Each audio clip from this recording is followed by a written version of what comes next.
Safari എന്ന വാക്കിനർത്ഥം യാത്ര എന്നുള്ളതാണ്. ജീവിതയാത്രയിൽ വിജയത്തിന്റെ കയ്യൊപ്പ് ചാർത്തിയവർ സംസാരിക്കുന്ന സമയം, സംസാരിക്കുന്ന ഇടം. സ്വാഗതം എല്ലാ പ്രിയപ്പെട്ട ശ്രോതാക്കൾക്കും പ്രേക്ഷകർക്കും.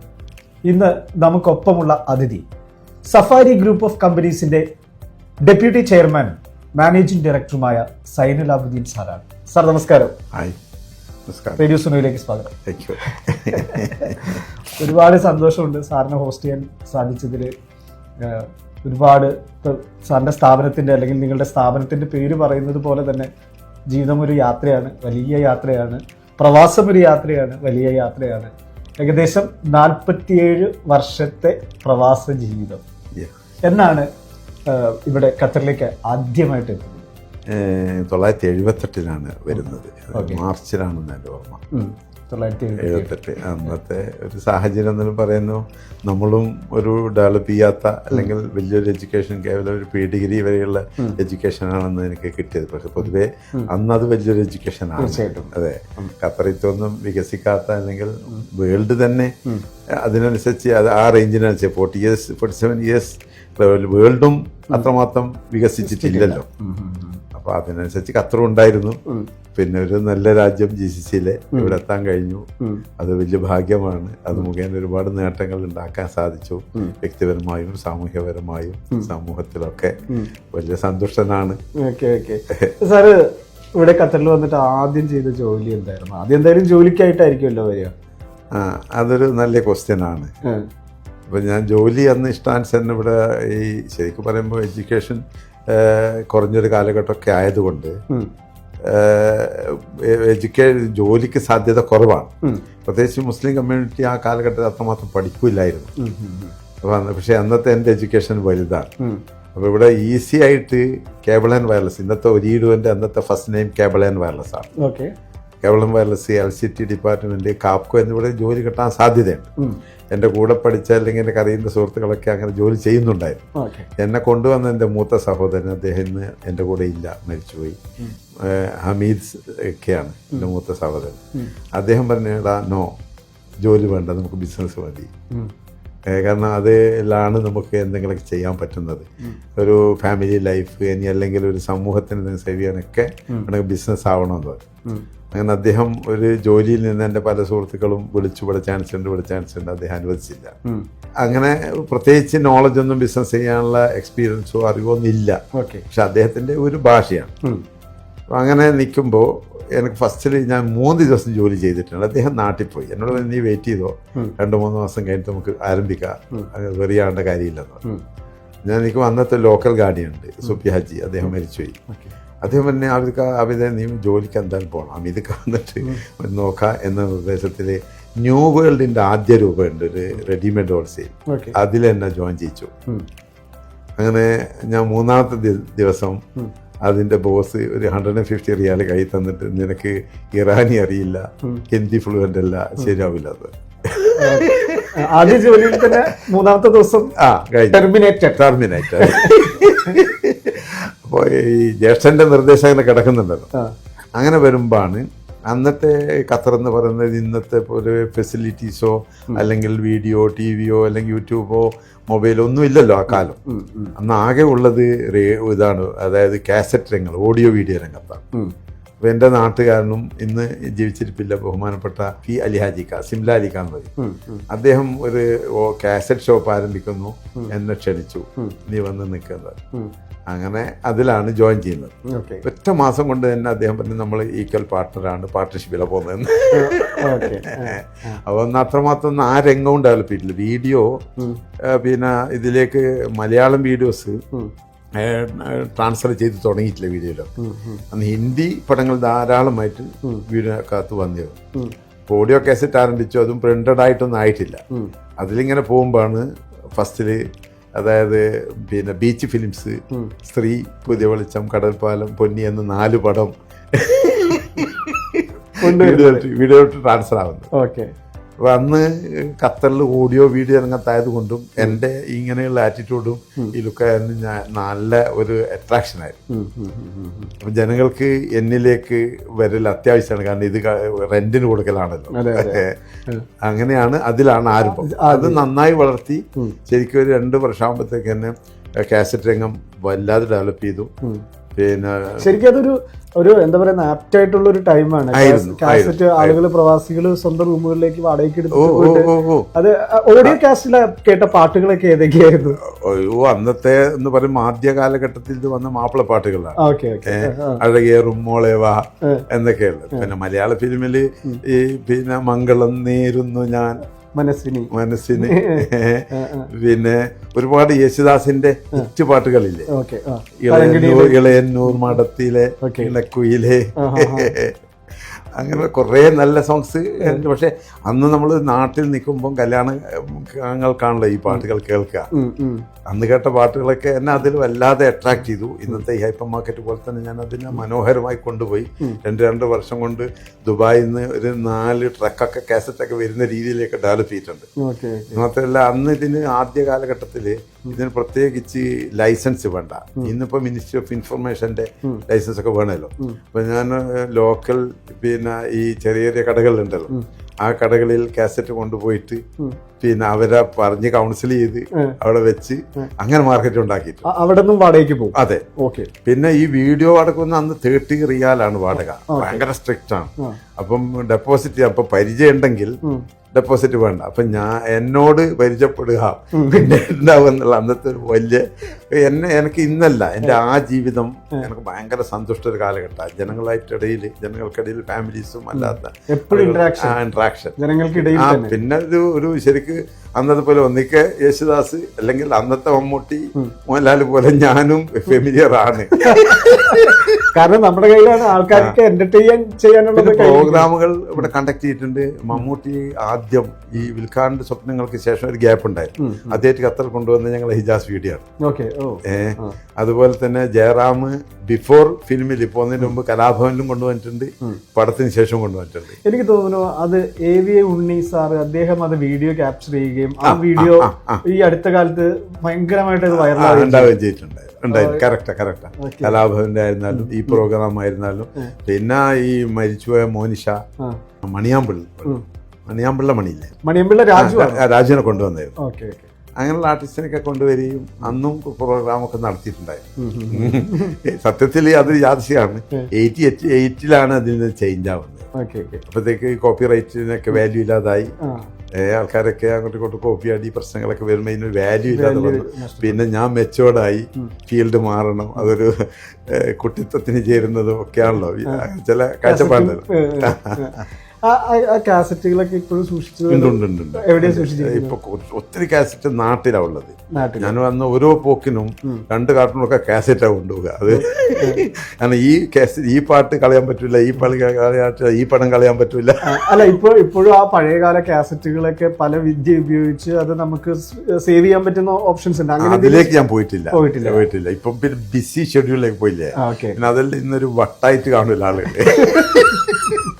എന്റെ മാറിയില്ലേ എന്റെ കാറ്റഗറി, ഒരു സീനിയർ ലെവലിലേക്ക് പോയി. ഇത്ര വലിയ സ്ഥാപനത്തിന്റെ ഒരു മാനേജിംഗിലേക്ക്. അവിടെയാണ് ഇനി ഒരു ഗെയിം ചേഞ്ചിങ് നടക്കുന്ന കാലം സഫാരിയിലേക്ക് എത്തുക എന്നുള്ളതാണ്. സഫാരി ഗ്രൂപ്പ് ഓഫ് കമ്പനീസിലേക്ക് എത്തുക എന്നുള്ളതാണ്. അത് ഏത് വർഷമായിരുന്നു? ഇത് 2005 ആണ്.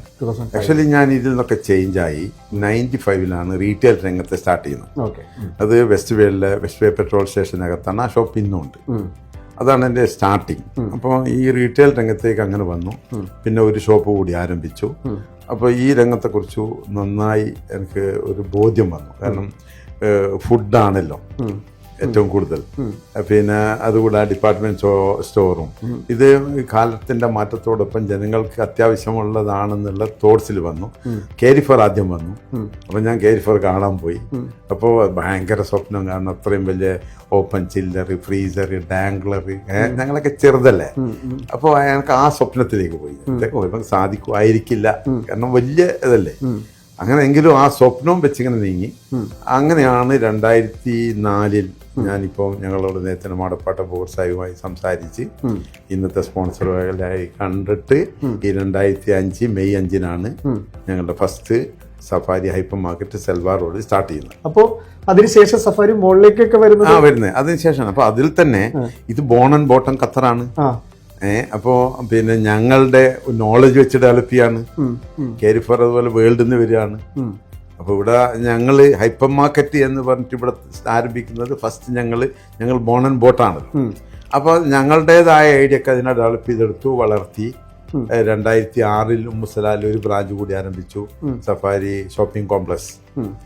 ഞങ്ങൾ ഈ മാർക്കറ്റിൽ നല്ല ജനങ്ങൾക്കിടയിൽ ഞങ്ങൾക്ക് നല്ല സ്കില്ലായി, താല്പര്യമായി, ജനങ്ങൾക്ക് ആവശ്യമായ സാധനങ്ങൾ എത്തിക്കാനും അത് ഒരു പ്രത്യേക കാഴ്ചപ്പാടിൽ ചില പ്രൊമോഷൻസ് ഒക്കെ പ്ലാൻ ചെയ്ത് 10, 20, 30 എന്ന് പറയുന്നതൊക്കെ സഫാരി ആരംഭിച്ചതാണ് ഖത്തറിൽ. 10, 20, 30 ഖത്തറിൽ സഫാരി ആരംഭിച്ചതാണ് ഫസ്റ്റിൽ. അതുകൊണ്ട് തന്നെ ആയിരിക്കും എനിക്ക് ആ പ്രൊമോഷൻ സഫാരി അത്രയും വലിയ വാല്യൂ ആയിട്ട് അട്രാക്റ്റീവ് കൊണ്ടുനടക്കാൻ കഴിഞ്ഞു. പിന്നെ ഈ കസ്റ്റമർ ഫ്രണ്ട്ലി ഞങ്ങളെ family safari family member staff എന്ന് പറയുന്ന ഫ്രണ്ട്ലി അങ്ങനെ കുറെ വിശേഷമുണ്ട് ഞങ്ങൾക്ക്. അന്നേ അവരൊക്കെ ചേർത്ത് പിടിച്ച് കൊണ്ടുപോകുക എന്നുള്ള സ്റ്റൈലിൽ തന്നെയായിരുന്നു തുടക്കം മുതൽ. അങ്ങനെ ഡെവലപ്പ് ചെയ്യാൻ കഴിഞ്ഞു. ഈ ഒരു മാർക്കറ്റ് എന്ന് പറഞ്ഞാൽ ഏറ്റവും വലിയ കോമ്പറ്റീഷൻ ഉള്ള ഒരു മാർക്കറ്റാണ്. അതെ അതെ. ഒരുപാട് സമാന രീതിയിൽ കച്ചവടം ചെയ്യുന്ന ഒരുപാട് പേരുണ്ട്. അപ്പൊ അതിലൊരു വിജയം കണ്ടെത്തി നിൽക്കാനായിട്ട് ചെയ്യുന്ന കാര്യങ്ങൾ എന്തൊക്കെയാണ്? അതിൽ ചില മാജിക് ആണത്. അപ്പോൾ നിങ്ങളെ റേഡിയോയിൽ പറയിച്ചാൽ മറ്റുള്ള ആൾ കോപ്പി അടിച്ച് പോകില്ല എന്ന് പറയുമ്പോൾ ഒന്നാമത് നമ്മളിപ്പോൾ സിൻസിയർ ആവുക, ഫ്രണ്ട്ലി ആവുക. ഇതൊരു കൊമേഴ്സ്യൽ രംഗമാണെങ്കിലും അത് തികച്ചും കൊമേഴ്സ്യലായി കാണാതിരിക്കുക. ഞങ്ങൾ ഈവെന്റുകൾ പ്ലാൻ ചെയ്യും. നിങ്ങൾക്കറിയാം, ഇപ്പോൾ ദോഹയിൽ അന്നു മുതൽ 2005 ശേഷം, സ്പെഷ്യൽ 2010 ശേഷം നിരവധി പ്രോഗ്രാമുകൾ എല്ലാ വീക്കിലും പ്രൊമോഷനോടൊത്ത് ജനങ്ങൾക്ക് സാധനം വാങ്ങിക്കാം, കുറച്ച് നല്ല പാട്ട് കേൾക്കാം, അല്ലെങ്കിൽ കുറച്ച് നല്ല സംഗീത പ്രോഗ്രാമുകൾ, അല്ലെങ്കിൽ അതുപോലെ എന്റർടൈൻമെന്റുകൾ കാണാം. പിന്നെ അതുകൂടാതെ അതായത് ഇതിന് ചേരാവുന്ന ഫുഡ്, ഒരു ശരിക്കും പറയുമ്പോൾ നമ്മൾ കേരളത്തിന്റെ ചില സ്പെഷ്യാലിറ്റി ആണല്ലോ സഫാരി, അതുപോലത്തെ ഒരു ഫുഡ് കോർട്ട് ഇങ്ങനെ ഒരുക്കി ഞങ്ങളെ സഫാരിയിലേക്ക് ജനങ്ങളെ അട്രാക്ട് ചെയ്ത് കൊണ്ടുവന്നതാണ്. ഒരു ബൈങ് കൾച്ചറൽ, ആളുകൾക്ക് ഇഷ്ടാനുസരണം പർച്ചേസ് ചെയ്യാനും അതിൽ പ്രൈസ് കുറഞ്ഞു കിട്ടാനും നല്ല ഗ്യാരണ്ടിയുള്ള സാധനങ്ങൾ കിട്ടാനും ഇവിടെ വരാനും ഞങ്ങളുടെ ട്രീറ്റിംഗ് ആസ്വദിക്കാനൊക്കെ അവർക്ക് താല്പര്യമായി. അത് ശരിക്കും ഒരു സിൻസിയർ ടച്ച് കൂടി ഉണ്ട് അതിൻ്റെ പിന്നെ. ഒരു ടീമിന്റെ വർക്കാണ് സഫാരി. പറയുമ്പോൾ എൻ്റെ ടീമാണ് ഈ സക്സസിനെല്ലാം കാരണം. ഒരു വലിയ ടീമുണ്ട്, അതായത് ബിഗിനിങ് മുതൽ അവരെ ചേർത്ത് പിടിച്ചിട്ട്. ഇപ്പോൾ പറയുകയാണെങ്കിൽ ഞങ്ങളെ GM കഴിഞ്ഞ 19 വർഷമായി കൂടെയുണ്ട്. നേരത്തെ അബൂബക്കർ സാഹിബ്, ഞാൻ, പിന്നെ അഹമ്മദ് ജാഫർ അൽ ഹബാബി, അബൂബക്കർ സാഹിബ്, ഞങ്ങളാണ് ഇതിനെ നയിച്ചിരുന്നത്. ഇപ്പോൾ അതേസമയത്ത് അന്നേയുള്ള ടീമാണ്. ആ ടീമിലിപ്പോൾ സുരേന്ദ്രനാഥ് ആയിരുന്നാലും, കാസിമായിരുന്നാലും, ഇപ്പോൾ രാജേഷ് ആയിരുന്നാലും, അങ്ങനെയൊന്നുമില്ല, ഈ പറഞ്ഞ സമതായിരുന്നാലും, അക്കൗണ്ട്സിലെ ടീമായിരുന്നാലും, ഫ്ലോറിലുള്ളതായിരുന്നാലും വലിയൊരു ടീം ഞങ്ങൾക്കുണ്ട്. ആ ടീമിൻ്റെ ഒരു എഫേർട്ട് കൂടിയാണ് ഞങ്ങളെ സക്സസ്. ഞങ്ങളെ പ്രൊജക്റ്റ് മുഴുവൻ അവരാണ് ഇംപ്ലിമെൻ്റ് ചെയ്യുന്നത്. അപ്പോൾ ആ ഒരു ടീമില്ലാതെ എല്ലാം ഇപ്പോൾ നമ്മൾ പുതിയ കുട്ടികളോട് ആരോട് പറയുമ്പോൾ ഇപ്പോൾ ടീമിനെ നയിക്കുമ്പോഴാണ് നമുക്ക് സക്സസ് ആകാൻ കഴിയുക. ഞാൻ നേരത്തെ പറഞ്ഞല്ലോ, സാഫൊക്കെ ഞങ്ങൾ ഡെവലപ്പ് ചെയ്തെടുക്കുന്നതാണ്. ബെസ്റ്റ് ടീമുണ്ട് ഞങ്ങൾക്ക് പറയില്ല എപ്പോഴും. എനിക്ക് ഇപ്പോൾ പെട്ടെന്ന് മനസ്സിലേക്ക് വരുന്ന ഒരു കാര്യം എന്താണെന്ന് വെച്ചാൽ, ഈ സഫാരിയിൽ എപ്പോഴും ഇവന്റുകൾ ഫുഡ് കോർട്ടിന്റെ മേളിൽ സഫാരി മോള് പ്രത്യേകിച്ച് ഞാൻ അവിടുത്തെ കാര്യം പറയുന്നത്. അപ്പൊ അതൊക്കെ ഇങ്ങനെ വരുന്ന സമയത്ത് സൈനലാബുദ്ദീൻ എന്ന ഒരു പഴയ കലാകാരനുണ്ട്, ഒരു സഹൃദയനുണ്ട്. അദ്ദേഹത്തിന്റെ ഒരു സന്തോഷം കൂടിയാണിത്, ഒരു കച്ചവട തന്ത്രത്തിനേക്കാൾ ഉപരിയായിട്ട് അല്ലേ? സംഗീതമായിട്ട് ഞാൻ ഇന്നും പാട്ട് കേട്ട് അല്ലെങ്കിൽ അത് ചേർന്ന് പോകുന്നതാണ്. നേരത്തെ ക്ലാസിക് സോങ്സിനൊക്കെ പോവായിരുന്നു. പിന്നെ ഞങ്ങൾക്ക് ഈ രംഗത്ത് അതോട് സ്റ്റാർട്ടിങ്ങിൽ തന്നെ ഞങ്ങളെ ഈ രംഗം, അതായത് ഞങ്ങളെ ഈ രംഗം കോർഡിനേറ്റ് ചെയ്യുന്ന ആളാണെന്നറിയാലോ സമത്. എന്റെ ആ ഒരു പാഷൻ അനുസരിച്ച് സമത് ചേർന്ന് നിന്ന് തന്നിട്ടുണ്ട്. ഒരു ഐഡിയ കൊടുത്താൽ മതി, അദ്ദേഹത്തെ കോർഡിനേറ്റ് ചെയ്യുന്നതിൽ സക്സസ് ആയിട്ടുണ്ട്. അതും കൂടി ഒരു ഘടകമാണ്. എല്ലാവരും ഈവെന്റിന് വീക്കെൻഡിലേക്ക് സഫാരിയിൽ വരിക എന്നുള്ളത് എല്ലാവർക്കും അങ്ങനെ ഒരു താല്പര്യമാണ്.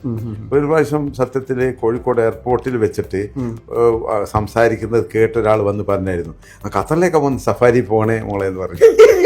സത്യം. ഭയങ്കര സക്സസ്. അതെ അതെ അതെ. സഫാരി എന്നത് പറയാലോ, ഇപ്പോൾ ഖത്തറിൽ ഇപ്പോൾ കഴിഞ്ഞ ദിവസം എൻ്റെ അടുത്ത് ഒരു പ്രധാനപ്പെട്ട ഒരു വലിയ ഒരു ചെയിൻ ഓഫ് ഗോൾഡിൻ്റെ ഒരു അധിപം പറഞ്ഞു. ഇവിടുത്തെ ഏറ്റവും വലിയ ഷോപ്പാണ്, വലിയ. ശരിക്ക് ഫെസ്റ്റിവൽ സിറ്റി കഴിഞ്ഞാൽ ഫുട്ഫോൾ കൂടുതലുള്ളത് ഇടം സഫാരിയാണ്. തീർച്ചയായിട്ടും ഞാനിപ്പോഴും അതെ എവിടെയൊക്കെയോ പറഞ്ഞിട്ടുള്ളൊരു കാര്യം. കാരണം ഏറ്റവും കൂടുതൽ ഭയങ്കര ഒരു ഹാപ്പനിങ് പ്ലേസ് ആണ് ആ സഫാരിയുടെ മുകളിലുള്ള ഫുഡ് കോർട്ട് എന്ന് പറയുന്നത്. ഞാൻ ഒബ്സർവ് ചെയ്യാറുണ്ട്. അവിടെ വരുമ്പോൾ അവിടെ മീറ്റിങ്ങുകൾ നടക്കുന്നുണ്ടാവും, ബിസിനസ്സുകൾ ക്ലോസ് ചെയ്യുന്നുണ്ടാവും, സൗഹൃദങ്ങൾ പുതുക്കുന്നുണ്ടാവും, ഫാമിലി എൻ്റർടൈൻ ചെയ്യുന്നുണ്ടാവാം. അപ്പോൾ അതുപോലെ അങ്ങനെ എല്ലാം സംഭവിക്കുന്ന ഒരു ഇടായിട്ട് എപ്പോഴും ഫീൽ ചെയ്തിട്ടുണ്ട് ഒരു കാര്യം. അത് ഞങ്ങൾ കോൺസെൻട്രേറ്റ് ചെയ്യാറുണ്ട്. ഇപ്പോൾ ഒക്കേഷൻ ഓണം എത്ര മനോഹരമായാണ് സഫാരി ആഘോഷിക്കുന്നത്. തീർച്ചയായിട്ടും അത് പ്രൊഡക്റ്റ് കൊണ്ടായിരുന്നാലും രംഗസജ്ജീകരണങ്ങൾ കൊണ്ടായിരുന്നാലും ഹട്ട് കൊണ്ടായിരുന്നാലും കമ്പവലി കൊണ്ടാണെങ്കിലും എല്ലാം സഫാരി, സദ്യ കൊണ്ടാണെങ്കിലും.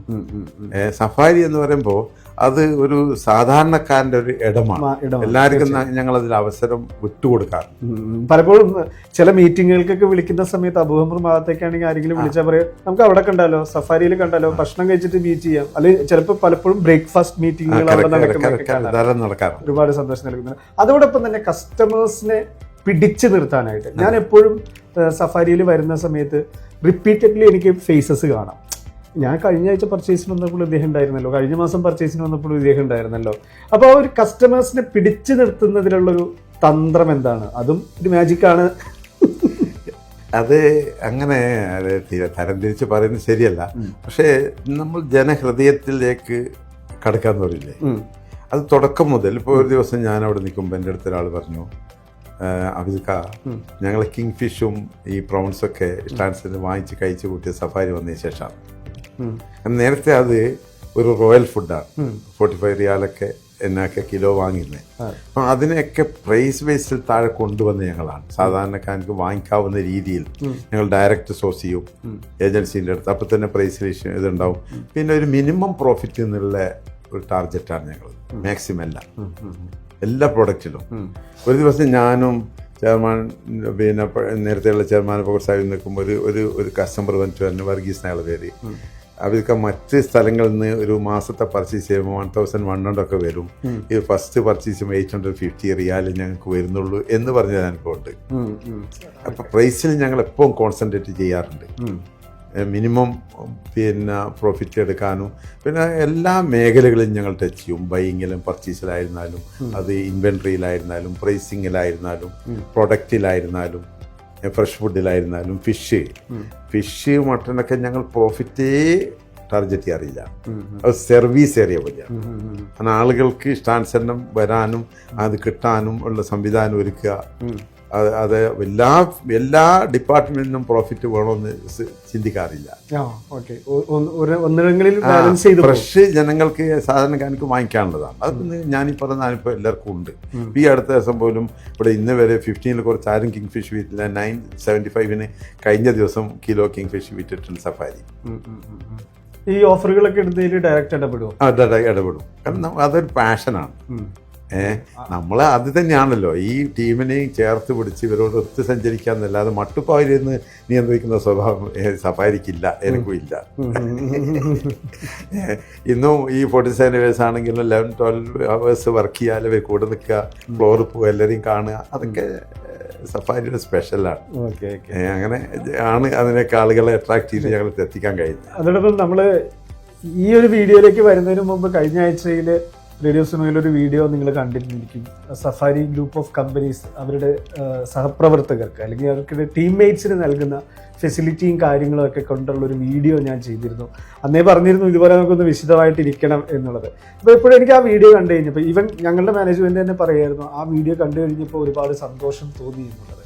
ഒരുപക്ഷെ ഖത്തറിൽ മറ്റേതെങ്കിലും ഈ റീറ്റെയിൽ രംഗത്ത് വർക്ക് ചെയ്യുന്ന കമ്പനികൾ അവരുടെ സ്റ്റാഫിന് ഇതുപോലെയുള്ള ഫെസിലിറ്റി കൊടുക്കുന്നുണ്ടോ എന്നുള്ള കാര്യത്തിൽ ഒരു സംശയമുണ്ട്. എങ്ങനെയാണ് ഈ സഹപ്രവർത്തകരോടുള്ള ഈ സഹിഷ്ണുത അല്ലെങ്കിൽ എന്താ പറയുന്നത് ആ ഒരു ആ ഒരു വികാരം എങ്ങനെയാണ് പ്രകടിപ്പിക്കുന്നത്? സ്റ്റാർട്ടിങ്ങിലെ ഈ കുട്ടികൾ നമ്മളിപ്പോൾ സോഴ്സ് ചെയ്ത് വരുന്ന മക്കൾ നേരത്തെ നാട് വിട്ട് പോയിട്ടില്ലാത്ത പലരും ഫസ്റ്റിൽ വരുന്നത് ഈ സെയിൽസ് കാറ്റഗറിയിലൊക്കെ വരുമ്പോൾ അപ്പോൾ അവരെ ഒരു ലോക്കൽ ഗാർഡിയനാണ് ഞാനെന്ന് പറയുകയും അട്രാക്ട് ചെയ്യുന്ന സ്വഭാവം ബിഗിനിങ് മുതലുണ്ട്. ഞാൻ എൻ്റെ ടീം ലീഡേഴ്സിനോട് സൂപ്പർവൈസേഴ്സ് മാനേജേഴ്സിനൊക്കെ പറയാം, ഇവരുടെ പെയിനുകൾ ഇവരുടെ ബുദ്ധിമുട്ടുകൾ മനസ്സിലാക്കി കൊണ്ടുപോകണം.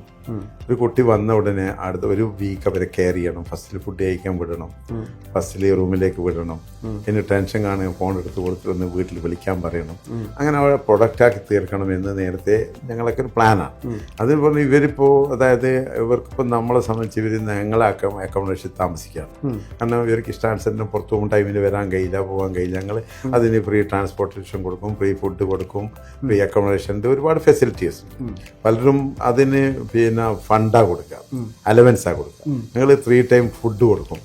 അതിൽ ആ ഫുഡ് ആഴ്ചക്ക് ദിവസം പോയി എടുത്ത് കഴിച്ച് നോക്കിയിട്ട് കംപ്ലൈൻറ്റ് ഉണ്ടെങ്കിൽ ഇടപെടുന്ന ആളുകളാണ് ഞങ്ങൾ. അതെ, കാരണം അങ്ങനെ വരുമ്പം ഇവരുടെ ആരോഗ്യവും ഇവരുടെ ഹാപ്പിനെസ്സും നമ്മളുടെ പ്രധാനമാണല്ലോ. ഞങ്ങളല്ലേ ഇവർ ലോക്കൽ ഗാർഡിയൻ. കാരണം പല ലോകത്തിൻ്റെ വിവിധ ഭാഗങ്ങളിൽ നിന്ന് വരുന്ന നേപ്പാളിൻ്റെയും ശ്രീലങ്കയുടെയും കേരളത്തിൻ്റെയും കെനിയൻ്റെയും പല ഭാഗത്തുനിന്ന് വരുന്ന വില്ലേജിൽ നിന്ന് വരുന്ന കുട്ടികളൊക്കെ ഉണ്ട്. അപ്പോൾ അവർ ഇത് ശ്രദ്ധിക്കാൻ ഞങ്ങളല്ലേ ആവേണ്ടത്. അപ്പോൾ എൻ്റെ തുടക്കം മുതലേ ഉള്ള ഒരു പ്ലാനാണിത്. അപ്പോൾ അതിന് അസൗകര്യങ്ങൾ, കാരണം റെൻ്റൽ അക്കോമഡേഷനൊക്കെ ആകുമ്പോൾ നമുക്ക് ഇത്രയും വലിയ ഫെസിലിറ്റി കിട്ടൂല. ഇത് നേരത്തെയുള്ള സ്വപ്നങ്ങളാണ്. അപ്പോൾ അത് കഴിഞ്ഞ ഞങ്ങൾ നേരത്തെ ജിം ഉണ്ടായിരുന്നു, പക്ഷെ ഇത്രയും വൈഡായിരുന്നില്ല. അതായത് പ്ലാൻ ചെയ്തു, പിന്നെ അതിന് കഴിഞ്ഞ 2-3 മാസമായി വർക്ക് ചെയ്തു. ചൈനയിൽ നിന്ന് എക്യുപ്മെൻറ്റ്സ് മൊത്തം കൊണ്ടുവന്നു. കാരണം ഇത് കാരണം 10 hours ഡ്യൂട്ടി കഴിഞ്ഞിട്ട് ഈ കുട്ടികൾ ഞങ്ങളെ നിർദ്ദേശം ഒന്ന് ഇങ്ങനെ ആരോഗ്യരംഗത്തായിരുന്നാലും ജിമ്മ് രംഗത്തായിരുന്നാലും കലാരംഗത്തായിരുന്നാലും പാടാൻ കഴിവുള്ള ആളുകളായിരുന്നാലും എഴുതാൻ കഴിവുള്ള ആളുകളായിരുന്നാലും പ്രൊമോട്ട് ചെയ്യപ്പെടണം. അതിന് ഞാൻ എൻ്റെ ഈ ഷോറൂം മാനേജേഴ്സ് ഓപ്പറേഷൻ മാനേജേഴ്സും ഒക്കെ പറയും, ഈ കുട്ടികളെ വാസനയ്ക്കനുസരിച്ചിട്ട്, കാരണം അവർക്ക് ഇനി വേറൊരു എസ്കേപ്പ് ഇല്ലല്ലോ. അപ്പം മനഃപൂർവ്വമായിട്ട് ഞങ്ങളുടെ കൂടെ നിൽക്കുന്ന ഞങ്ങളുടെ പില്ലേഴ്സായ ഞങ്ങളെ വളർത്തുന്ന ഞങ്ങളുടെ ടീമിനെയാണ് ഞങ്ങൾ ഡെവലപ്പ് ചെയ്യുന്നത്. ഞങ്ങളുടെ ഒരു ഡ്യൂട്ടിയും ഉത്തരവാദിത്വവും ഞങ്ങളുടെ സ്നേഹവുമാണ് കണ്ടത്. ഞാൻ മനസ്സിലാക്കിയത്തോളം ഒരുപാട് മുതിർന്ന സ്റ്റാഫുകൾ മിക്കതും നിങ്ങളുടെ തുടക്കത്തിൽ തന്നെ ഉള്ളവരാണ്. അതെ. അപ്പോൾ ഈ പറഞ്ഞതുപോലെ തന്നെ താഴേക്കിടയിലുള്ള ജീവനക്കാർക്കാണെങ്കിൽ അവർക്കൊരു എസ്കേപ്പ് ഇല്ല. പക്ഷെ എന്നിരുന്നാലും ഈ മുതിർന്നവർക്ക് അവരുടെ എക്സ്പീരിയൻസും അവരുടെ കഴിവും അവരുടെ ടാലന്റും വെച്ച് അവർക്ക് എവിടെ വേണമെങ്കിലേക്ക് മാറാം. പക്ഷെ അവരെയും പിടിച്ചു നിർത്തുന്ന ഒരു ശക്തി അവിടെ ഉണ്ടല്ലോ. കാരണം അത് അങ്ങനെ തന്നെ കൊണ്ടുപോകുന്നു. ഇപ്പോൾ ഒന്ന് ഞങ്ങളുടെ പ്രഖ്യാപിത നയാണ്, അതായത് കഴിയുന്നത്ര പുറത്തുനിന്ന് ഹയർ ലെവൽ റിക്രൂട്ട് ചെയ്യരുത്, ഇവിടെ നിന്ന് ഡെവലപ്പ് ചെയ്ത്. ഇപ്പോൾ സെയിൽസ്മാൻ ഷോറൂം മാനേജറാണ്. നേരത്തെ സെയിൽസ്മാനായി ജോയിൻ ചെയ്ത നിസ്സാര സാലറി 900 റിയാലിന് ജോയിൻ ചെയ്ത ആൾ ഞങ്ങളുടെ ഷോറൂം മാനേജറായിട്ടുണ്ട്, വലിയ സാലറി വാങ്ങിക്കുന്നത്. ഞങ്ങളെ പിന്നെ ശരിക്കും ഡയറക്ടർ, റീജിയണൽ ഡയറക്ടർ എന്ന് പറയുന്ന ആൾ ഒരു സെയിൽസിൽ ജോയിൻ ചെയ്ത ആളാണ്. ഞങ്ങൾ പഠിപ്പിച്ചിട്ടുണ്ട്, പഠിക്കാൻ അവർക്ക് അവസരം കൊടുത്തിട്ടുണ്ട്. ഡിഗ്രി കഴിഞ്ഞ ആൾക്ക് PG എടുക്കാൻ സപ്പോർട്ട് ചെയ്ത ചില ആളുകളുണ്ട്. പിന്നെ ഇങ്ങനെ ഇവരുടെ ഓരോ ഘട്ടം കഴിയുമ്പോൾ 2-4 വർഷം കഴിയുമ്പോൾ ഇവരെ പ്രൊമോട്ട് ചെയ്തോളണം, സൂപ്പർവൈസർ ആയിക്കൊള്ളണം എന്നാണ് ഞാൻ വിളിച്ച് ചോദിക്കുമായിരുന്നു. കപ്പാസിറ്റിയുള്ള ആളുകൾ എന്തുകൊണ്ട് ചെയ്യുന്നില്ല? പിന്നെ അടുത്ത ഘട്ടത്തിലേക്ക് അങ്ങനെ പ്രൊമോട്ട് ചെയ്തിട്ട് ഇവരെ കൊണ്ടുവരുമ്പം ഞങ്ങളുടെ ടേസ്റ്റ്, ഞങ്ങളുടെ മാനേജ്മെൻറ്റ് സ്റ്റൈല്, ഞങ്ങളുടെ ഫെസിലിറ്റീസ്, ഞങ്ങളെ കസ്റ്റമർ ട്രീറ്റ് ചെയ്യേണ്ട സ്റ്റൈൽ ഇത് ഇവർക്ക് നന്നായിട്ട് അറിയുന്നത് കൊണ്ട് ഞങ്ങൾക്ക് ടീമായി സഞ്ചരിക്കാൻ കഴിയും. ഇവരെ തന്നെ ഡെവലപ്പ് ചെയ്യുമ്പോൾ അത് സന്തോഷമാണ്. അപ്പോൾ ഇവർ ആരും തന്നെ വിട്ടുപോകാൻ വളരെ റെയർ കേസുള്ള ആളുകൾ മാത്രമേ അങ്ങനെ ചെയ്തിട്ടുള്ളൂ. ബാക്കിയുള്ള ആളുകൾക്ക് എപ്പോഴും അവർക്ക് ഞങ്ങളോട് തുടരണമെന്നുള്ള താല്പര്യം ഈ കമ്പനി ഒരുക്കുന്ന ഫെസിലിറ്റീസ്. ഇപ്പോൾ ഞാൻ പറയാം, ഞങ്ങൾക്കിപ്പോൾ ഇവിടെ സൊസൈറ്റി ഉണ്ട്. ഈ സൊസൈറ്റി എന്ന് പറഞ്ഞാൽ ഈ കുട്ടികൾക്ക് ലോണിനുള്ളതാണ്. അതായത് ഇൻഹൗസ് ലോൺ കൊടുക്കുക സൊസൈറ്റി ഉണ്ട്. ഒരാളുടെ 7 ടൈം സാലറി, ഒരു 1000 റിയാലുകാരന് 7000 റിയാലിൻ്റെ ലോൺ കിട്ടും. ഒരാൾ വന്ന് ജോയിൻ ചെയ്തിട്ട് 1 വർഷം കഴിഞ്ഞാൽ 6 മാസം കഴിഞ്ഞാൽ അയാൾക്ക് ലോൺ എടുക്കാം. അങ്ങനെ ഇപ്പോൾ 10,000 എനിക്ക് 70,000 ലോൺ എടുക്കാം. അപ്പോൾ ഇത് സഫാരിക്ക് മാത്രമുള്ള ഫെസിലിറ്റിയാണ് ഇത്. ഓക്കെ, അതുകൂടാതെ ഇപ്പം ഞാൻ ഈസി ആക്സസ് ആണ്. പിന്നെ എല്ലാ വർഷവും ഇപ്പം നമ്മളിവിടെ പിന്നെ ശരിക്ക് ബോണസ് ഉണ്ട്, ഇയർലി ബോണസ് ഉണ്ട്. എല്ലാ മാസവും സെയിൽസ് ഇൻസെൻറ്റീവ് ഉണ്ട്. ടാർഗറ്റ് അച്ചീവ് ചെയ്യുമ്പോൾ സെയിൽസ് ഇൻസെൻറ്റീവ് ഉണ്ട്. പിന്നെ അതായത് പിന്നെ ഈ പറയുന്ന ട്രെയിനിങ് ഉണ്ട്. ഇയർലി ആനുവൽ പ്രോഗ്രാമിംഗ് ഉണ്ട്, ആനുവൽ അവാർഡുകളുണ്ട്, ബെസ്റ്റ് എംപ്ലോയി അവാർഡ്. ഡയറക്റ്റ് ബോസിനോട് പറഞ്ഞ് നടന്നില്ലെങ്കിൽ സെക്കൻഡ് ബോസിനോട് പറഞ്ഞ് അതും നല്ല നേരെ ഈസി ഞങ്ങൾ മാനേജ്മെൻറ്റിലേക്ക് വരാനുള്ള ഫുൾ ഫ്രീഡം ഉണ്ട്. ഈസി ആക്സസ് ആണ് സ്റ്റാഫിന്. ഏതൊരു സ്റ്റാഫിന് ഞാൻ പറയാം 24/7 രാത്രി 1 മണി വരെ എൻ്റെ ഫോണിൽ വിളിക്കാൻ ഞാൻ ഫ്രീഡം കൊടുക്കുന്നുണ്ട്. കാരണം അവർക്ക് ഏത് ഇഷ്യൂ ഉണ്ടാകുമ്പോൾ, ഇപ്പോൾ നമ്മളൊരു സ്റ്റാഫിന് എന്തെങ്കിലും ചെറിയ എമർജൻസി വീട്ടിൽ നടക്കുകയാണെങ്കിൽ ഞങ്ങളെ പെർമിഷൻ വേണ്ട, അർദ്ധരാത്രി ആയിരുന്നാലും അത് HR-ന് അവർക്ക് ടിക്കറ്റ് എടുത്ത് കൊടുത്ത നാട്ടിലയക്കാനുള്ള പെർമിഷൻ. അങ്ങനെ വളരെ ഈ ടീം ഫ്രണ്ട്ലി ആയി. അതുപോലെ കസ്റ്റമർ ഫ്രണ്ട്ലി. എല്ലാ ദിവസവും ഞാനൊക്കെ ഷോറൂമിൽ നടക്കും, എല്ലാവർക്കും ഷെയ്ക്കാൻ കൊടുക്കും, പലരുമായിട്ട് നല്ല ബന്ധമുള്ള ആളുകളായിരിക്കും.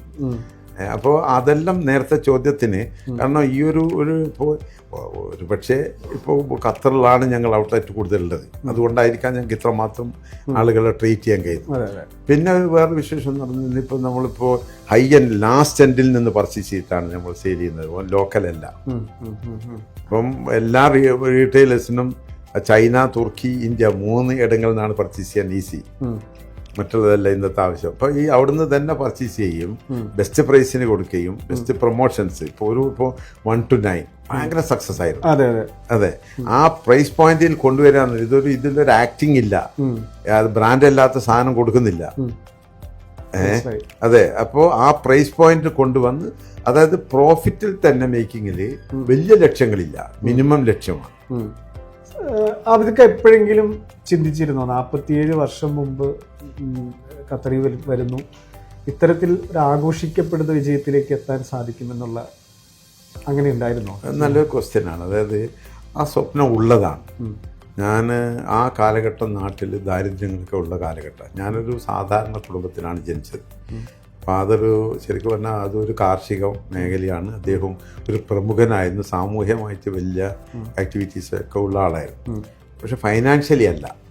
ഇപ്പം ഞാൻ പഠിച്ചത് അതായത് കണ്ണൂരിലെ തലശ്ശേരി ചൊക്ലിയിലെ രാമദാസ് ഹൈസ്കൂളിലാണ്. അപ്പോൾ അന്നൊക്കെ സ്കൂളുകളൊക്കെ ഒന്നാമത് എനിക്ക് അന്ന് ഇതുപോലെയല്ല, അന്ന് മൾട്ടി സ്റ്റുഡൻ്റാണ്. ഇന്നിപ്പോൾ ഓരോ കാസ്റ്റിന് സ്കൂളുകളാണ്. എനിക്ക് ഇത്ര വലിയ സെക്കുലർ ആവാൻ സാധിച്ചത് അങ്ങനെ ഒരു സ്കൂൾ പഠിച്ചുകൊണ്ടാണെന്ന് ഞാനിങ്ങനെ ചിന്തിക്കാറുണ്ട്. വളരെ കുറച്ച് മുസ്ലിം സ്റ്റുഡൻറ്റുകളും ബാക്കി അല്ലാത്ത നോൺ മുസ്ലിംസാണ്. പക്ഷേ അന്നത്തെ എൻ്റെ ഏറ്റവും ഞങ്ങളെന്ന് പറഞ്ഞാൽ ഇപ്പം എൻ്റെ അടുത്തൊരു സുഹൃത്തിന് ഉത്തമൻ, സോമൻ, ഇങ്ങനെ കുറച്ചാണ്. അന്ന് ഉച്ചക്ക് ഭക്ഷണം കഴിക്കാൻ അവർക്ക് കാശില്ലേ, നമ്മളും കഴിക്കില്ല, എൻ്റെ അടുത്തിൽ അയാളും കഴിക്കില്ല എന്ന് പറഞ്ഞ പോലത്തെ ഒരു കാലഘട്ടമാണ്. അപ്പോൾ അന്ന് ഒരുപാട് ദാരിദ്ര്യങ്ങൾ കാണുമ്പോൾ ഞാനിങ്ങനെ എൻ്റെ ഒരു ചിന്ത വെച്ച് എവിടെയെങ്കിലും ഗൾഫിൽ പോകുന്നുണ്ടല്ലോ, ഒരു ബിസിനസ്സോ എന്തെങ്കിലും ആയിട്ടുണ്ട്, കുറേ ആൾക്ക് ജോലി കൊടുക്കാൻ കഴിയുമല്ലോ, അങ്ങനെ പോകാൻ കഴിയണം, അങ്ങനെ കുറേ ആൾ കൊണ്ടുകൊടുക്കാൻ അവസരം ഉണ്ടാവണം എന്നുള്ള തോട്ട്സ് അന്നുണ്ട്. ഇങ്ങനെ ഒരു മേഖലയിൽ എത്താൻ മാത്രം സാധിക്കുന്നില്ല. പക്ഷേ ബിസിനസ് രംഗത്തേക്കോ എല്ലാതോ പോയാൽ കുറേ ആളുകൾക്ക് അവസരം കൊടുക്കണമെന്ന് ചിന്ത അന്നേ ഉണ്ട്. അത് പ്രകാരം എന്നെ ദൈവം അതിലേക്ക് എത്തിച്ചു. പിന്നെ ഇങ്ങനെ ഒന്നുണ്ടല്ലോ, അതായത് സ്വപ്നം കാണാത്തവൻ്റെ ജീവിതം പരാജയമാണെന്ന് പറയുകയും വിശ്വസിക്കുകയും ചെയ്യുന്ന കൂട്ടത്തിലാണ് ഞാൻ. അപ്പോൾ എൻ്റെ സ്വപ്നമാണ് എന്നെ ഇവിടെങ്ങളിൽ എത്തിച്ചത്. ഞാൻ ആ ബിസിനസ് രംഗത്ത് കാസറ്റിൽ എത്തിയപ്പോൾ ഒരു കാസറ്റ് കട, അതിൽ വലിയ കാസറ്റ് ഷോപ്പ് തുടങ്ങുന്നതിൽ വലിയ കാസറ്റ് ഷോപ്പ് തുടങ്ങുകയും ഒരു ഹൈപ്പർ മാർക്കറ്റ് സ്റ്റൈൽ വികസിപ്പിച്ചിട്ടുണ്ട്. അതിനെ തന്നെ വലിയ ഷോപ്പുകളൊക്കെ, വലിയ സെയിൽസ്. ഈ പ്രോഗ്രാമിലൊന്നും തന്നെ ബെനിഫിറ്റിന് വേണ്ടിയല്ല, നമ്മൾ അന്നത്തെ ആളുകൾക്കുള്ള ഒരു എൻ്റർടൈൻമെൻറ്റ് വേണ്ടി നടത്തിയതാണ് അധിക പ്രോഗ്രാമുകളും. അതുപോലെ തന്നെ ഈ ഒരു സ്വപ്നം വന്നു, അങ്ങനെ ബിസിനസ് രംഗത്ത് വലിയ വൈഡ് ചെയ്യണം.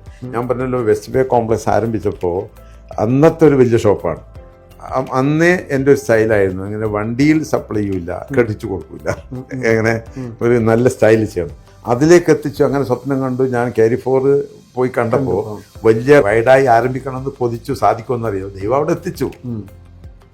ആ സ്വപ്നത്തെ തന്നെ എത്തിച്ചത്. കുറേ ആളുകൾക്ക് ജോലി കൊടുക്കാൻ കഴിയണം, വൈഡായിട്ട് ചെയ്യണം.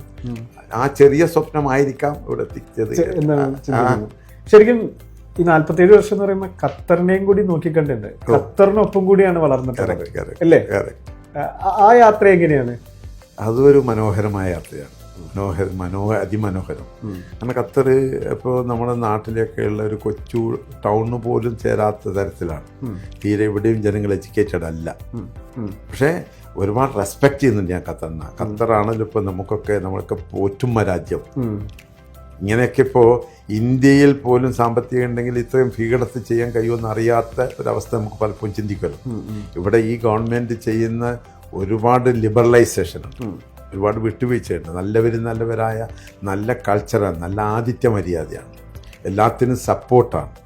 അപ്പോൾ ഖത്തർ വളരെ ചുരുങ്ങിയ സൂക്ക് ഫാല, ഇറാനി സൂക്ക്, നാഷണൽ ഖശാരെ കാർബ, അസ്മക്ക്, ഇങ്ങനെ ഒരു ഇടമാണ് ഖത്തർ. മദീന ഖലീഫ എന്ന് പറഞ്ഞാൽ ഒരു വളരെ ഉള്ളോട്ടുള്ള ചില ഭാഗമാണ്, വളരെ ചുരുങ്ങിയ പോപ്പുലേഷനാണ്. ഞാൻ വരുമ്പോൾ മലയാളികൾ തന്നെ ഇവിടെ ഒരു 50,000 ലക്ഷം ഉണ്ടാവുമെന്ന് അറിയില്ല ഇന്ത്യക്കാർ. അപ്പോൾ ആ കാലത്തിനനുസരിച്ച് ലോകത്തിനനുസരിച്ചാണ് ഖത്തർ ഇങ്ങനെ മാറുന്നത്. ഇപ്പോൾ ആദ്യത്തെ ഭരണാധികാരിയെ മാറുന്നു, ഇന്നത്തെ ഭരണാധികാരിയുടെ ഫാദർ ഏറ്റെടുക്കുന്നു. അപ്പോൾ ആ ഘട്ടത്തിലാണ് റാസൽ ലഫാനൊക്കെ ഡെവലപ്പ് ചെയ്യുന്നതും ഗ്യാസ് ഇതിലേക്ക് പോകുന്നത്. ആ ഒരു ഇങ്ങനെ കൊച്ചു കൊച്ചു ബിൽഡിങ്ങുകൾ വരുന്നു. ബാങ്ക് എന്നു പറഞ്ഞാൽ അന്ന് ഖത്തർ നാഷണൽ ബാങ്കിൻ്റെ ഒരു branch, Doha bank, commercial bank, ഈ 3 ബാങ്കേ ഉള്ളൂ.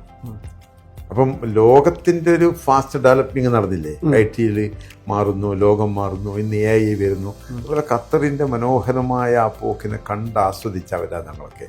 അപ്പോൾ ഖത്തർ ഇപ്പോൾ വേൾഡ് കപ്പ് ഫിഫയൊക്കെ ഇത്രയും സ്ട്രഗിൾ ചെയ്ത് പ്രൗഡായി നടത്തിയില്ലേ, അതൊക്കെ നമുക്ക് എന്നും ഓർക്കാൻ. കാരണം ഈ ചെറിയൊരു രാജ്യത്ത് ഇത്ര മനോഹരമായ സക്സസ് ആക്കി ഒരുപാട് വെല്ലുവിളികൾ അവരെ ഒരുപാട് എതിർക്കുന്ന ആളുകളൊക്കെ ഉണ്ടായിരുന്നില്ലേ.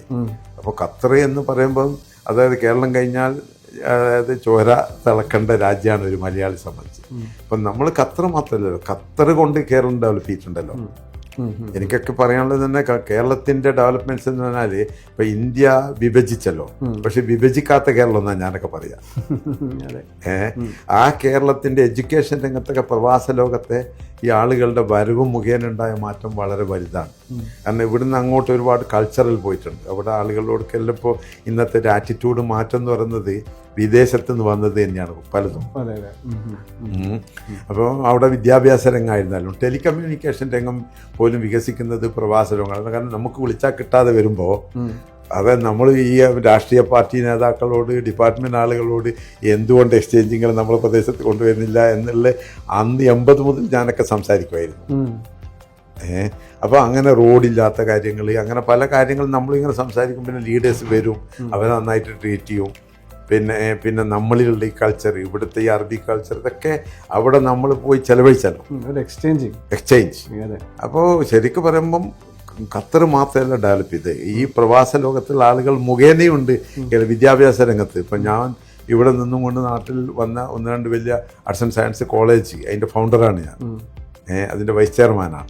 അന്ന് ഇവിടുന്ന് ഉള്ള കുറച്ച് ആളുകളൊക്കെ വാങ്ങിയ കാശ് മുഖേന 91 സർക്കാരിൽ നിന്നുണ്ടാക്കിയതാണ് കണ്ണൂർ ജില്ലയിലെ കുത്തോർമ നിയോജകമണ്ഡലത്തെ Kallikkandy arts and science college, NAM college.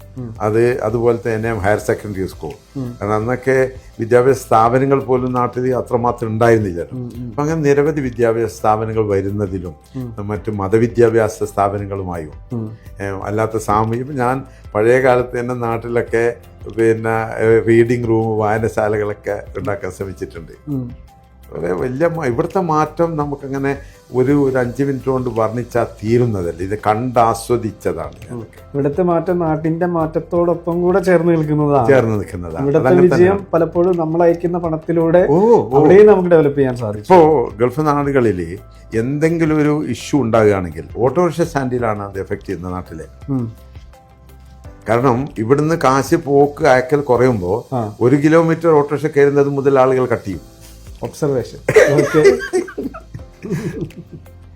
എനിക്ക് ഇപ്പോൾ ഈ പറഞ്ഞ പോലെ എത്രയൊക്കെ വിജയത്തിൽ നിൽക്കുന്ന സമയത്താണെങ്കിലും നമ്മുടെ ജീവിതത്തിൽ ചില മൂല്യങ്ങൾ നമ്മൾ കാത്തു സൂക്ഷിക്കുക. എത്ര വിജയം വന്നാലും അത് ഞാൻ ചേഞ്ച് ചെയ്യില്ല.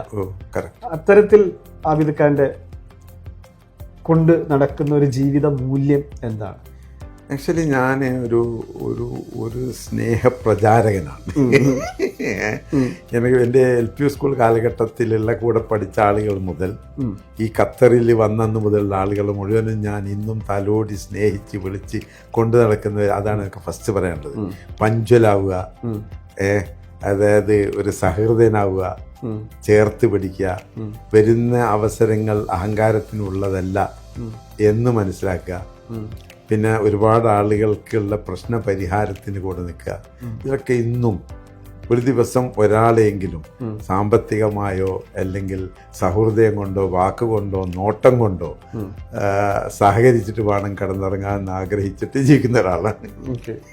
അതെ, ആ ഒരു കാലഘട്ടം മുതൽ ഈ ഒരു ഇന്ന് വരെയും അന്ന് കാശില്ലാത്ത ഘട്ടത്തിലും അതായത് കാശുള്ള ഘട്ടത്തിലും അന്ന് ഇങ്ങനെ ഞാനിപ്പല്ല ഈ പറഞ്ഞ ഒരുപാട് സ്ഥാപനങ്ങൾ വരുന്നതിൽ അതുപോലെ ഇങ്ങനെ ഈ ഒരു വേണ്ടി പറഞ്ഞ ശരിയില്ല, ഇവിടെ ഒരുപാട് ആളുകൾ ജോലി നേടിക്കൊടുക്കുന്നതിൽ, ഒരുപാട് പ്രശ്നം പരിഹരിക്കുന്നതിൽ, സംരക്ഷിക്കുന്നതിൽ, വിസ കൊടുക്കുന്നതിൽ, അങ്ങനെ അന്നും ഇന്നും അത് ഞാൻ എന്നെ സംബന്ധിച്ച് എല്ലാവരും ചോദിക്കുന്നത് എപ്പോഴും ഞാൻ ഒരു വിശേഷം എൻ്റെ ഈ ഒരു ആറ്റിറ്റ്യൂഡ് ചിരിച്ചുകൊണ്ടിരിക്കുക എന്നുള്ളത് ആളുകളിങ്ങനെ പറയും. അതൊക്കെ ഇപ്പോൾ എൻ്റെ കുടുംബത്തിനായി, അല്ലാത്ത ആൾക്കാരായി, കാസ്റ്റില്ല, അങ്ങനെ എല്ലാവരെയും കൊണ്ടുപോകുക. അത് എൻ്റെ ഏറ്റവും വലിയ ജനഹൃദയങ്ങളൊരു സ്പേസ് നേടാൻ കഴിഞ്ഞു എന്നുള്ളതാണ്. അതെ, തീർച്ചയായിട്ടും ഉള്ളത്. ഇപ്പോൾ എന്നെ തേടി വരുന്ന പദവികളും സൗകര്യങ്ങളൊക്കെ ഞാൻ അതിനു വേണ്ടി വർക്ക് ചെയ്തിട്ടുള്ളതല്ല. ഇവിടെ KMCC പഠിക്കുന്നതിൽ എനിക്ക് വലിയ പങ്ക് വഹിക്കാൻ സാധിച്ചിട്ടുണ്ട്. അതൊരു വലിയ ഒരു ജനോപകാര രംഗത്ത് അല്ലെങ്കിൽ ഒരു ജീവകാരുണ്യ രംഗത്ത് അല്ലെങ്കിൽ ആരോഗ്യ രംഗത്തൊക്കെ അതിരുകളില്ലാത്ത സഹായം ചെയ്യുന്ന ഒരു സംഘടനയാണ് KMCC. നല്ല സഹൃദയ വലയം അന്നും ഇന്നും എന്നും ഉണ്ട്. നാട്ടിൽ ചെന്നാൽ ഇഷ്ടം പോലെ ആളുകളുണ്ട്, ഇവിടെ ഇഷ്ടം പോലെ ഉണ്ട്, ഓഫീസിലൊക്കെ എന്നും ബിസിയാണ്. അതൊക്കെ ഞാൻ എൻ്റെ ഒരു പ്രത്യേകതയായി അല്ലെ ജനങ്ങളായിട്ടുള്ള എൻ്റെ ബന്ധം എനിക്കത് കൊണ്ടു നടക്കാൻ കഴിയുന്നത് ഒരു നല്ല ഒരു സാധ്യമായിട്ട് നല്ലൊരു വിഷയമായിട്ട് ഞാൻ കൊണ്ടു നടക്കുന്നത്. ജീവിത മൂല്യങ്ങളെ കുറിച്ച് പറയുമ്പോൾ തന്നെ ജീവിതം, കുടുംബം, കുടുംബം അതായത് ജീവിത മൂല്യങ്ങൾ. ഇപ്പം ഞാനിപ്പോൾ ഒരു മുസ്ലിമാണ്, അപ്പം 100% അതിൻ്റെ വരുതിയിൽ നിന്നുകൊണ്ട് എല്ലാ തരത്തിൽ നിന്നുകൊണ്ട് അല്ല ആ ചിട്ടവട്ടങ്ങൾ പാലിച്ചുകൊണ്ട് ജീവിക്കുന്ന സമയത്ത് എൻ്റെ സൗഹൃദത്തെ എല്ലാ അങ്ങനെ അല്ലാത്ത ആളുകളും, എൻ്റെ സുഹൃത്തുക്കൾ, എൻ്റെ സ്റ്റാഫ് അല്ലെങ്കിൽ എൻ്റെ കൂടെ ജോലി ചെയ്യുന്ന അവിടെ ഒന്നും കാശില്ല. അതുപോലെ കുടുംബം എന്ന് പറയുമ്പോൾ ഞാൻ 81 കല്യാണം നടത്തിയത്. ഇപ്പൊ 44 വർഷം ഈ നവംബർ 15 എൻ്റെ വെഡിങ് ആനിവേഴ്സറിയാണ്. എനിക്ക് 3 ആശംസകൾ. പിന്നെ എനിക്ക് 3 കുട്ടികളാണ്, 3 ഗേൾസാണ്. എല്ലാവരും എഡ്യൂക്കേറ്റഡ് ആണ്. 3 കല്യാണം കഴിച്ചു. ഇവിടെ സന്തുഷ്ടപ്പെടും. 3 ഭർത്താക്കന്മാർ ഇവിടെ ഉണ്ട്. 2 സഫാരിയുള്ള മാനേജേഴ്സാണ്. തമീമായിരുന്നാലും മുജീബായിരുന്നാലും. 3 ആള് ജസ്മൽ എന്ന് പറയുമ്പോൾ അദ്ദേഹം മുൻ MLA പാർക്കൽ അബ്ദുള്ള എൻ്റെ ഒരു 40 വർഷത്തെ സുഹൃത്താണ്. അയാളുടെ മകനാണ്. 3 സുഹൃത്തുക്കളുടെ മക്കളെയാണ് കെട്ടിച്ചത്. വേറൊരു കാറ്റഗറി നോക്കിയിട്ടല്ല. മൂത്തത് കണ്ണൂരിലുള്ള മരിച്ചുപോയ ഹംസക്കാന്താണ്. PTP ഫാമിലിയുള്ള ഒരു പ്രബല കുടുംബത്തിലുള്ള ഹംസക്കയുടെ മകൻ തമീമാണ്. രണ്ടാമത്തേത് അതുപോലെ തന്നെ അടുത്ത സുഹൃത്തായ പോക്കർ കക്കാട്, അദ്ദേഹം ഇവിടുത്തെ ബിസിനസ്സുകാരനാണ്. അദ്ദേഹത്തിന്റെ മകൻ മുജീബ് റഹ്മാൻ. 3 പാർക്കൽ അബ്ദുള്ളാന്റെ മകൻ ജസ്മലാണ്. ജസ്മൽ പിന്നെ അദ്ദേഹത്തിന്റെ പെട്രോൾ പമ്പും അതുപോലെ ബിസിനസ്സിൽ പോകുന്നു. ഇവർ 2 ഞങ്ങൾ ഒരുമിച്ച് ഈ സഫാരിയിൽ പോകുന്നു. എൻ്റെ മൂത്ത മകൾ സഹല സൈൻ ലാബിദി. അവർക്ക് 3 കുട്ടിയാണ്. ഇഷാൽ തമീം, എസ്മർ തമീം, ഇമാനി തമീം. രണ്ടാമത്തത് സബല സൈൻ ലാബിദി. അതിന്റെ സാരിഷ് മുജീബ്, സൈൻ ഐബക് എന്റെ പേര് കൂടി ചേർത്തിട്ടാണ്. മൂന്നാമത്തെ സഫീദ സൈൻ ലാബിദാണ്. അപ്പൊ അവർക്ക് കുട്ടികളായിട്ടില്ല. ഇപ്പോൾ ഇഷാല് 10ാം class, Esmer 4th standard, Sarish 6th standard. ഇവരൊക്കെ പഠിക്കുന്നത്. ഇവരൊക്കെയാണ് ഞങ്ങൾ ഇതിനും വേണ്ടി ഈ മക്കൾക്ക് വേണ്ടി സമയം കണ്ടെത്താറുണ്ട്. ഭയങ്കര ഹാപ്പിയാണ് എല്ലാ ആളുകളും. അതൊന്ന് പറയണം. നല്ല സന്തോഷം. വൈഫ് സീനത്ത് സൈൻ ലാബിദ് കൂടെ ഉണ്ട്. എൻ്റെ എല്ലാ ഇത്തരം കാര്യങ്ങൾക്കും ഏറ്റവും നല്ല സഹധർമ്മിണിയാണ്, സഹായിയാണ്. അങ്ങനെ എല്ലാ ദിവസവും രാവിലെ എണീറ്റ് എൻ്റെ ജോലിക്ക് കൃത്യമായി അയക്കുന്നതിലൊക്കെ പങ്കുവഹിക്കുന്ന പാർട്ട്ണറാണ്. പിന്നെ അതുപോലെ ജ്യേഷ്ഠന്മാർ, അന്യന്മാർ, ഞങ്ങൾ 8 പേര്, 2 സിസ്റ്ററും 6 ആണുങ്ങളാണ്. 2 ആൾ മരിച്ചുപോയി, 6 ആൾ ഇപ്പോഴും ഉണ്ട്. അവർ നന്നായി. കുടുംബം വലിയ വൈഡ് കുടുംബമാണ്. എല്ലാവരുമായിട്ടും കുടുംബം എന്ന് പറയുമ്പോൾ ഞാൻ സാധാരണ കാണുന്നത് ഇപ്പൊ എൻ്റെ ദേശത്തിലുള്ള മൊത്തം ആളുകളെ കുടുംബമായിട്ട് കാണുന്ന ആളാണ്. എല്ലാവരും എൻ്റെ കുടുംബമാണ് അന്ന് കാര്യം. ഓക്കെ, അത് പറയുന്ന സമയത്ത് തന്നെ നല്ലൊരു മുത്തശ്ശനാണ്. നല്ലൊരു മുത്തശ്ശനാണ്. സന്തോഷം ഇതുവരെയുള്ള ജീവിതം. അതോടൊപ്പം തന്നെ എനിക്കിപ്പോൾ ഞാൻ പെട്ടെന്ന് ഓർത്ത് വന്ന ഒരു സംഭവമായിരുന്നു. അതായത് ഈ മാർക്കറ്റ് ചേഞ്ച് ചെയ്തുകൊണ്ടിരിക്കുകയെന്ന് പറയും. പലരോടും സംസാരിക്കുന്ന റീറ്റെയിൽ മേഖലയിൽ സംസാരിക്കുമ്പോൾ മാർക്കറ്റിൽ അല്ലെങ്കിൽ കസ്റ്റമറുടെ ക്യാരക്ടർ മാറിക്കൊണ്ടിരിക്കുകയാണെന്ന് പറയും. അതിനെ എങ്ങനെയാണ് ആബിദ് പഠിക്കുന്നത്? ഈ കസ്റ്റമർ മാറുന്നെന്ന് പറയുമ്പോൾ 2-3 സ്റ്റൈലുണ്ട്. ഒന്ന് ആളുകൾ ബ്രാൻഡിലേക്ക് അട്രാക്ട് ചെയ്യുന്നു, ഒന്ന് സെമി ബ്രാൻഡിലേക്ക് അട്രാക്ട് ചെയ്യുന്നു, അല്ലാത്ത നോർമലായിട്ട് പോകുന്നു. പക്ഷേ പിന്നെ ഇവരൊരു ബൈയിങ് സ്റ്റൈൽ ഇപ്പോൾ ഓൺലൈൻ പർച്ചേസിലേക്ക് കുറച്ച് ആളുകൾ പോകുന്നുണ്ട്. അല്ലാത്തതും നല്ല ശതമാനമുണ്ട്. ഓൺലൈനിലേക്ക് വലിയ ശതമാനം ഇപ്പോഴും മാറിയിട്ടില്ല. ഫിസിക്കലാണ് ആളുകൾക്ക് ഇഷ്ടം. Touch and feel. അതെ, ടച്ച് ആൻഡ് ഫീൽ. പ്രത്യേകിച്ച് ലേഡീസ് ഫാമിലിക്ക് അവർക്ക് ഇതൊരു എന്റർടൈൻമെന്റ് കൂടിയാണല്ലോ പുറത്തു പോക്ക്. അവരതിൽ നിന്നും മാറിയിട്ടില്ല. അപ്പോൾ അത് ഒരു തോട്ട്സ് മാത്രമാണ്. ഇപ്പോൾ കൊറോണ കാലഘട്ടത്തിലൊക്കെ ആയിരുന്നു കൂടുതലും ഇവിടെ പറഞ്ഞുകൊണ്ടിരുന്നത് ഓൺലൈൻ ബിസിനസ്സിനെ നിലനിൽപ്പുള്ളൂ. പക്ഷെ ഓൺലൈനുകാർ പലതും, അതായത് വലിയ വെഞ്ചറുകൾ ആരംഭിച്ച ഓൺലൈനുകളൊക്കെ അടച്ചു പൂട്ടുകയാണ്. വല്ല സിംഗിൾ ഓൺലി ഓൺലൈൻ ബിസിനസ് മാത്രമാണ് കൂടുതലും റൺ ചെയ്യുന്നത്. അപ്പോൾ എന്താ കാരണം എന്ന് പറഞ്ഞാൽ ആളുകളുടെ ഈ ഫിസിക്കൽ ആറ്റിറ്റ്യൂഡിന് വലിയ ചേഞ്ചസ് വന്നിട്ടില്ല. മനസ്സിലായി. പിന്നെ ഈ എഡ്യൂക്കേറ്റഡ് കാലഘട്ടം ആയതുകൊണ്ട് നമ്മൾ, അതായത് ഓപ്പോസിറ്റ് ഇരിക്കുന്ന ആളുകൾക്ക് വിവരമുണ്ടെന്ന് മനസ്സിലാക്കിക്കൊണ്ട് വേണം നമ്മളിത് കോപ്പറേറ്റ് ചെയ്യാൻ. മനസ്സിലായി. ഇപ്പോൾ എന്തെങ്കിലും, അതായത് ഒരു ചീറ്റിങ് തീരെ നടക്കില്ല. പർച്ചേസ് ചെയ്യുന്ന സാധനങ്ങൾക്ക് ബ്രാൻഡുകൾ തന്നെ, സെമി ബ്രാൻഡ് സാധനങ്ങൾ കൊടുക്കുക. വില കുറച്ച് കൊടുക്കുന്നതുകൊണ്ട് കാര്യമില്ല. ചീപ്പ് സാധനങ്ങൾ കൊടുക്കുന്നിടത്ത് നടക്കില്ല. ഓക്കെ. അതോടൊപ്പം അടുത്തൊരു, എപ്പോഴും എല്ലാ ബിസിനസ്സുകാരോടും ചോദിക്കുന്നൊരു ചോദ്യമാണ്, അടുത്ത 10 വർഷം കഴിയുന്ന സഫാരിയെ എങ്ങനെ കാണാനാണ് ആബിദൊക്കെ ആഗ്രഹിക്കുന്നത്? ഇനിയും കുറെ കൂടി വൈഡ് റേഞ്ചിൽ വളർത്താനാണ് ഞാൻ ആഗ്രഹിക്കുന്നത്. ഓക്കെ. സഫാരിയെ. കാരണം ഇപ്പം നമ്മൾ പല കാരണങ്ങൾ കൊണ്ട്, അതായത് ഞാൻ ഉദ്ദേശിച്ച ലെവലിൽ പോകാൻ പറ്റിയിട്ടില്ല. ഇപ്പോൾ ഒരേ കാറ്റഗറിയിൽ എക്സ്പാട്രിയസിനെ ടാർഗറ്റ് ചെയ്യുന്ന ബിസിനസ്സാണ് ചെയ്യുന്നത്. അപ്പോൾ ഇപ്പം തന്നെ ഞങ്ങൾക്ക് ഇതിൻ്റെ അണ്ടറിൽ ട്രാവൽസ് ഉണ്ട്, ഓപ്റ്റിക്കൽസ് ഉണ്ട്, പവർ വേസ്റ്റ് എന്ന് പറഞ്ഞിട്ട് വേസ്റ്റ് മാനേജ്മെൻ്റ് ഉണ്ട്, കുറേ ബിസിനസ്സുകളുണ്ട്. അപ്പോൾ അതായത് ഇതിൽ പ്രീമിയം ക്ലാസ് ആയിട്ട് ആരംഭിക്കണമെന്നുണ്ട്. ഇപ്പോൾ തന്നെ ഞങ്ങൾ പുതിയ ഔട്ട്ലെറ്റ് എസ്ദാൻ മാൾ വരികയാണ് പുതുതായിട്ട്. ഒരു അതർ മാളിൽ, വലിയൊരു മാളിൽ ആദ്യമായിട്ടാണ് ഓപ്പൺ ചെയ്യുന്നത്. ഇതൊരു സർവീസ് ഇൻഡസ്ട്രി കൂടിയായിട്ടാണ് ഞാൻ കാണുന്നത്. കുറേ ആളുകൾക്ക് ജോലി കൊടുക്കാൻ കഴിയുന്നു. ഇൻകം വരുമ്പോൾ കുറേ ദാനധർമ്മങ്ങൾ സമൂഹത്തിലെ അവശത അനുഭവിക്കുന്ന ആളുകൾക്ക് കൊടുക്കാൻ പറ്റുന്നു. പിന്നെ ബെസ്റ്റ് പ്രൈസിന് സാധനങ്ങൾ കൊടുക്കുമ്പോൾ അതൊരു വേറെ തരത്തിലുള്ള സപ്പോർട്ടാവുന്നു. അങ്ങനെ നല്ലൊരു വെഞ്ചറാക്കി കൊണ്ടുപോകാൻ സാധിക്കണം. അങ്ങനെ തന്നെ ഞാൻ ചിന്തിക്കുന്നത്. ഒരു മടങ്ങിപ്പോക്കിനെ കുറിച്ചോ അല്ലെങ്കിൽ റിട്ടേൺമെന്റിനെ കുറിച്ചോ അല്ലെങ്കിൽ ചെറുതായതിനെ കുറിച്ചുള്ള ചിന്തയില്ല. ഗ്രോ ചെയ്തുകൊണ്ടിരിക്കണം. അതോടൊപ്പം തന്നെ ഇപ്പോൾ പുതുതായിട്ട് ബിസിനസ്സിലേക്ക് കടന്നു വരുന്ന അല്ലെങ്കിൽ യങ്സ്റ്റേഴ്സ് ആയിട്ടുള്ള യുവ സംരംഭങ്ങൾ, അവർക്ക് എപ്പോഴും ഒരു റോൾ മോഡലുകൾ വേണം. പലപ്പോഴും അഭിവൃദ്ധിക്ക് അതാകാൻ സാധിച്ചിട്ടുണ്ട്. അപ്പോൾ അവരോടൊക്കെ കൊടുക്കാനുള്ള ഒരു അഡ്വൈസ് എന്താണ്? അവരോട് കുറച്ചും കൂടി കോൺസെൻട്രേറ്റഡ് ആവണം, അതായത് സിൻസിയർ ആവണം, ഡെഡിക്കേറ്റഡ് ആവണം. പലപ്പോഴും ഒരു വികാരപ്പുറത്ത് ചെയ്യേണ്ടതല്ല ഇത് ബിസിനസ്. ഇതിലുണ്ടാവുന്ന ഇൻസിഡൻറ്റുകൾ അവർ ഒരിക്കലും പാടില്ലാത്ത മേഖലയിലേക്ക് എത്തിപ്പെടുന്നു, ജയിലിലേക്കൊക്കെ പോകേണ്ടി വരികയാണ്. അപ്പോൾ കാരണം ഇതിൽ ഹോം വർക്കില്ല. ഇപ്പോൾ ആബിദക്കയുടെ ബിസിനസ് എന്ന് പറയുന്നത് ഒരു ടീമിൻ്റെതാണ്, ഗ്രൂപ്പിൻ്റെതാണ്, ഒരു പാർട്ട്ണർഷിപ്പ് കമ്പനി. പിന്നെ അതിൻ്റെ പിന്നിൽ ഒരുപാട് ഹാർഡ് വർക്കിങ്ങും പ്ലാനിങ്ങും പ്രൊജക്റ്റിങ്ങും ഒക്കെ ഉണ്ട്. അതങ്ങനെയല്ല ഒരു ദിവസവും കുറച്ച് ബിലോ കോസ്റ്റ് വിറ്റാൽ കസ്റ്റമർ വരും, ഒരു കുറച്ച് വലിയ ഹൈപ്പർ മാർക്കറ്റ് തുടങ്ങിയാൽ നന്നായി കച്ചവടം ചെയ്യാൻ കഴിയും എന്ന തോട്ട്സിലേക്ക് പോകുന്നുണ്ടോ ജനങ്ങളെന്ന് ഞാൻ സംശയിക്കുന്നത്.